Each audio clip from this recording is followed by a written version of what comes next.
तो आज की क्लास का टाइटल है blood supply of the nose, जिसमें मैं आपको बताने वाला हूँ किस तरह से हमारे नोज़ को ब्लड सप्लाई होती है। ठीक है, तो चलिए शुरू करते हैं। हमारे नोज़ के anterior wall, posterior wall including with septum दो मेजर आर्टरी ब्लड सप्लाई करती है, जो कि है internal carotid artery and external carotid artery. हमारे नोज़ में internal carotid artery and external carotid artery की ब्रांच का एक नेटवर्क पाया जाता है। ये पूरा नेटवर्क ही हमारे नोज़ को ब्लड सप्लाई करता है।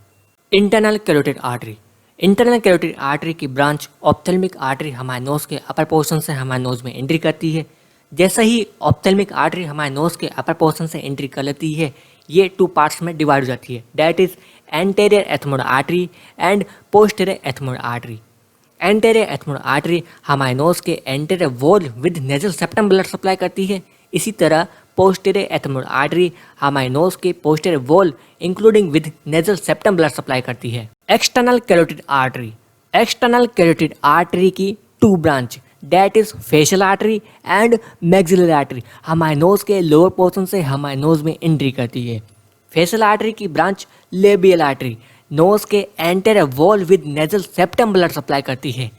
मैक्सिलरी आर्टरी नोज़ के लोअर पोर्शन से जैसे ही एंट्री करती है, ये थ्री पार्ट में डिवाइड हो जाती है, that is greater palatine artery, lesser palatine artery and spheno palatine artery. Greater palatine artery nose के anterior wall with nasal septum blood supply करती है। लेसर पैलेटाइन आर्टरी नोज़ की lateral wall with nasal septum blood supply करती है। इसी तरह spheno palatine artery की कुछ branches anterior wall and posterior wall with nasal septum blood supply करती है। जब दो या दो से अधिक आर्टरीज या फिर वेन एक दूसरे के साथ मिलती है तो उस प्रोसेस को कहा जाता है एनेस्मोसिस। हमारे नोज के अंदर आर्टरीज का एनेस्मोसिस पाया जाता है, जिसके कारण दो तरह के प्लेक्सेस बनते हैं। ये प्लेक्सेस हमारे नोज को सफिशिएंट मात्रा में ब्लड सप्लाई प्रोवाइड करने का काम करते हैं। Number 1 Kiesselbach plexuses, number 2 Woodruff plexus. Number 1 Kiesselbach plexus.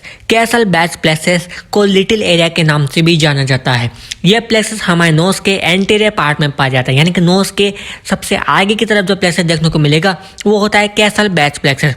Kiesselbach plexus का निर्माण चार तरह की आर्टरीज के एनेस्मोसिस के कारण होता है। वो है number 1 facial artery. Facial artery की branch labial artery. Number 2 spheno palatine artery. Number 3 anterior ethmoid artery. Number 4 greater palatine artery. तो ये चार आर्टरी के एनेस्मोसिस के कारण कैसल ब्लड प्लेक्सेस का निर्माण होता है। Number 2 that is Woodruff plexuses. Woodruff plexuses हमारे नोज के पोस्टीरियर पार्ट में पाया जाता है, यानी कि नोज के पीछे की तरफ जो प्लेक्सेस देखने को मिलेगा वो होता है वुड्रप प्लेक्सेस।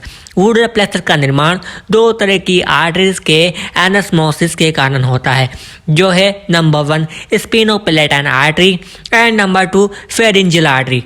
तो इन दोनों के एनेस्मोसिस के कारण वुड्रप प्लेक्सेस का निर्माण होता है।